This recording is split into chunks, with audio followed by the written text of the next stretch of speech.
Assalamualaikum warahmatullahi wabarakatuh. Sobat Misteri Sunyi Mencekam. Cerita misteri kali ini berkisah tentang seorang laki-laki yang penasaran dengan adanya Nyi Blorong. Apakah benar-benar Nyi Blorong itu ada dan nyata, atau selama ini hanya dongeng belaka alias hanya isapan jempol bahwa Nyi Blorong itu hanya mitos? Nah, bagaimanakah kisah selengkapnya dari cerita ini? Yuk, langsung kita simak sebuah cerita nyata misteri yang berjudul Nasib Pria Ini Jadi Berubah Setelah Bertemu Nyi Blorong. Sebagai seorang pedagang kecil di sebuah pasar di kota Bandung, tentu saya ingin usaha saya berkembang dan menjadi besar. Karena itulah, saya selalu bekerja keras untuk mewujudkan impian saya itu. Namun sudah bukan rahasia lagi bila di kalangan para pedagang kerap muncul isu adanya praktek-praktek pesugihan guna mendongkrak usaha agar senantiasa laris. Dan hal ini mengusik rasa penasaran saya, apa benar pesugihan-pesugihan seperti itu memang ada, terutama yang memakai jasa Nyi Blorong. Karena itulah kemudian saya terdorong untuk membuktikan. Pembuktian di sini bukan berarti saya mau mencari pesugihan. Saya hanya ingin tahu apakah makhluk yang bernama Nyi Blorong itu benar-benar ada, serta apakah benar kalau makhluk itu bisa memberikan kekayaan pada orang-orang yang memintanya. Untuk itulah, sekitar 2 tahun yang lalu, saya berangkat dari Bandung menuju ke kawasan Pantai Parangkusumo di Yogyakarta. Saya langsung menuju ke tempat ini karena selama ini diyakini sebagai tempat persemayaman Ratu Kidul dan Nyi Blorong. Tanpa membawa perlengkapan apa-apa, cuma sebungkus hioswa Gunung Kawi, saya berjalan menuju ke arah Cepuri. Di sana saya mampir ke sebuah warung untuk minum kopi. Mungkin karena penasaran, bapak pemilik warung menanyakan tujuan saya datang ke tempat itu. Dan dia tampak heran saat mendengar jawaban saya bahwa saya ingin tahu siapa Ratu Kidul dan Nyi Blorong sebenarnya. Karena itulah, dia kemudian menyarankan agar saya mendatangi rumah almarhum Mbah Nono, juru kunci Pantai Selatan. Saya pun lantas menuju ke rumah Mbah Nono, dan meski hari sudah cukup larut, yaitu sekitar pukul 20:30, beliau tetap menerima saya dengan ramah. Selanjutnya saya utarakan maksud dan keinginan saya, dan Mbah Nono pun terlihat dengan seksama mendengarkannya. Ya, sampean harus berani. Kalau misalnya malam ini sampean meditasi di Kalimati, kira-kira mau nggak? Tantang Mbah Nono menanggapi cerita saya. Dari pertanyaan itu, saya merasa tertantang dan langsung menyanggupinya. Usai berpamitan, saya langsung menuju ke tempat yang ditunjukkan oleh Mbah Nono, yaitu Kalimati. Lokasinya sendiri berada di sekitar Cepuri. Kira-kira 100 langkah dari bibir pantai yang berhadapan dengan Cepuri. Di situ akan terlihat seperti alur sungai yang mengering, yang di sekitarnya ditumbuhi rumpun pohon pandan duri.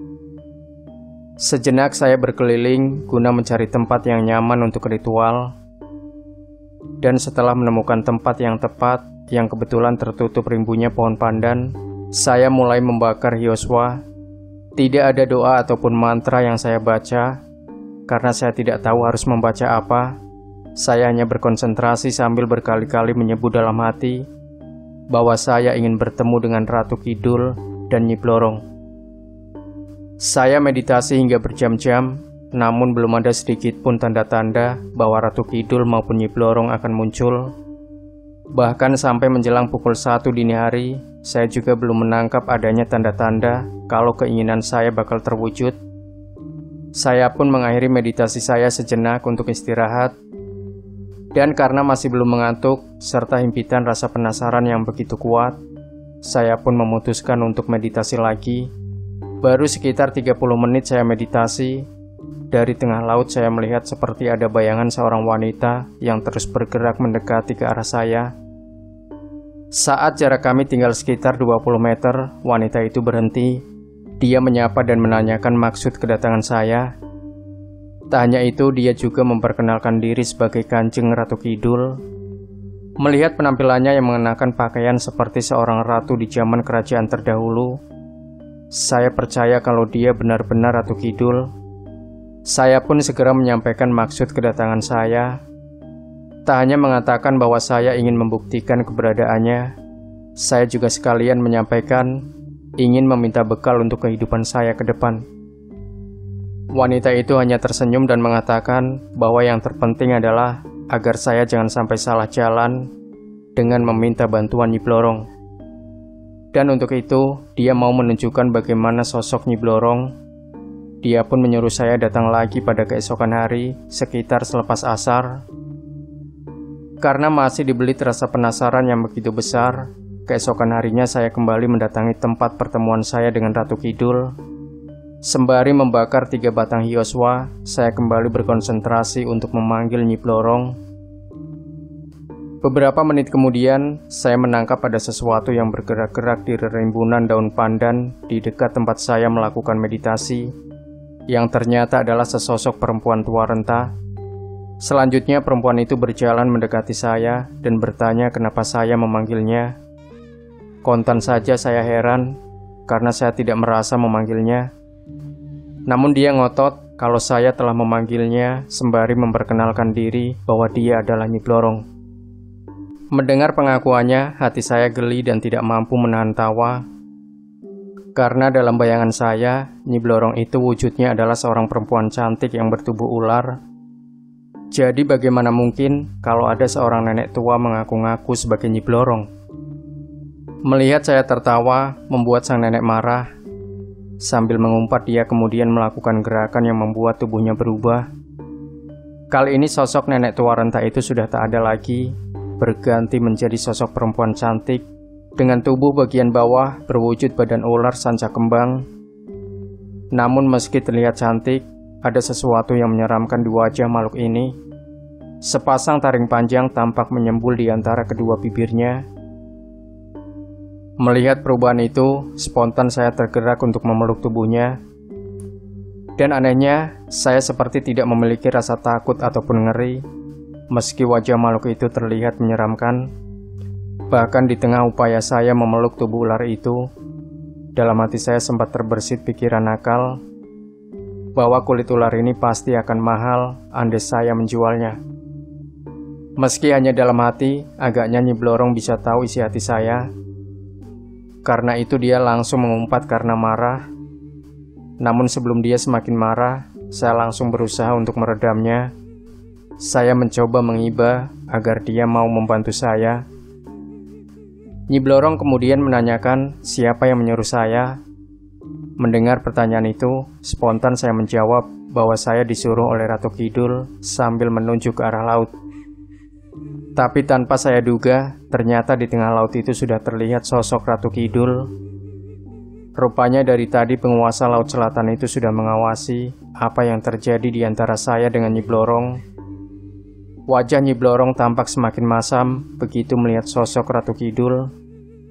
Dia rupanya tidak suka dengan kehadiran sang ratu. Karena itu dia kemudian menyuruh saya agar berhubungan saja dengan penguasa Laut Selatan itu tanpa perlu meminta bantuannya. Usai berkata seperti itu, tubuh siluman ini kemudian lenyap bak ditelan bumi. Pun demikian dengan Ratu Kidul yang segera menyatu dengan debur ombak pantai Parangkusumo. Meski dari peristiwa itu saya tidak mendapatkan kepastian apapun terkait bantuan Ratu Kidul ataupun Nyi Blorong, namun saya merasa bahwa ada perubahan yang cukup signifikan pada usaha yang saya jalankan. Dagangan beras milik saya sepertinya semakin laris, sehingga usaha saya dari hari ke hari terus berkembang. Karena hanya bertemu sesaat, rasa penasaran dalam hati saya belum benar-benar terobati. Saya masih ingin mendapatkan kepastian apakah makhluk-makhluk itu benar-benar ada. Karena itu, beberapa kali saya berusaha mendapatkan petunjuk dari orang-orang pintar. Namun sayangnya hingga saat ini, saya belum mendapatkan jawaban yang pas. Karena tiap-tiap orang memiliki pendapat yang berbeda-beda. Dan yang pasti, meski mengaku memiliki hubungan dengan Ratu Kidul, para spiritualis itu tidak ada yang benar-benar mampu mendatangkan sosok Ratu Kidul ataupun Nyi Blorong di depan mata saya. Ini karena saya masih belum benar-benar yakin kalau sosok yang pernah saya lihat itu benar-benar Ratu Kidul dan Nyi Blorong. Makanya, saya masih akan terus berupaya untuk membuktikan keberadaan sosok yang dipercayai sebagai penguasa alam gaib itu. Demikian Sobat Misteri Sunyi Mencekam, berikan komentar Anda, like, share video ini, subscribe channel Sunyi Mencekam, dan kembali nantikan cerita-cerita misteri terbaru dari kami. Wassalamualaikum warahmatullahi wabarakatuh.